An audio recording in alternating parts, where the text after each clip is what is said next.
Watching reality TV shows can make me frustrated and even pretty sad. So many people in distress that could be helped with simple lifestyle changes or thinking patterns. Granted, in a hospital ER, for example, the doctors must deal with the critical symptoms to keep people alive, or in the case of therapy, work with their immediate painful emotions. But no one seems to tell the person there might be a cure, a way to possibly prevent more suffering, and maybe even extend their lives, and more importantly, their quality of life. Nope, they're given medication or some band-aid style therapy to deal with the symptoms and sent home. Breaks my heart to see these individuals wondering why they're so sick, living with the fear of their disease, or anxious about what lies around the corner. And what makes it so awful, often there is an answer, even a cure, but no one shares it with them, or at least not on the TV shows I've watched. It's like we're all in the dark as to why we get sick. Don't the doctors know? Is it just random genetics? Don't get me wrong, it's not that doctors have some conspiracy to keep us in the dark. No, most doctors are not trained in prevention. They're trained to keep us alive with medication and surgery, or in the case of psychiatry, with methods to help deal with painful emotions after we already get sick, after we are hurting and feeling depressed, anxious, or overwhelmed. And we need that. Absolutely we need that. We need to stay alive. We need to work through current painful issues or past events that are causing us to be stuck. We can't make healthy lifestyle choices or think better when we're in this state. But let's not stop there. Let's not buy into the myth there's nothing we can do to prevent or treat disease or our own personal emotional suffering. This is not about blaming the victim. There is a fine line, absolutely. And at the risk of being misunderstood and offending people, and I know some people are going to be offended, hopefully you're going to watch this whole video. But we bring disease and suffering on by our choices much of the time. That doesn't mean we're not to blame.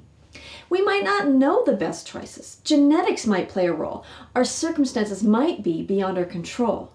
There is much pain in this world we have no control over. But pain doesn't have to equal suffering.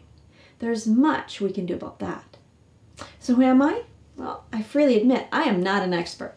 I love researching and enjoy deciphering information. I was an honor roll student through high school. I was on the dean's list in college. I love stats, research, and data.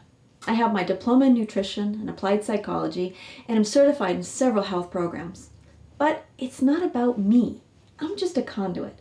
There are many experts in their respective fields to draw valid information from. Experts in human physiology, research, lifestyle diseases, and psychology. They've studied the basic causes of disease, and they've discovered our choices really do impact our health. Choices like diet and exercise, stress management, coping skills. Yes, mental health impacts physical health, and sometimes vice versa. Each of these choices help our body systems to prevent disease from getting a foot in the door. Now, we can't live forever, but nature does have laws. And while we don't know the exact laws for the human body, we do have general principles relating to the various body systems. More and more studies are confirming there are definite patterns other than genetics that reveal what helps and what hinders those body systems. People around the globe are learning they can live a long, happy life by choosing to do so. If you want to be one of those people, please take our free course based on real people and real science, Optimal Health, Your Journey to a Long and Happy Life. You can find that on our website, www.bodymindhealthcoach.com. The link should be in the description below. And for those of you who need to deal with something that's happening right now, whether it's depression, anxiety, feeling overwhelmed, wanting to improve relationships, or dealing with an emotional or spiritual roadblock on your journey, I offer a free online 15-minute consultation to see if life coaching or therapy might be helpful for you. Visit www.angelapoach.com to book with me. Again, the link should be in the description below.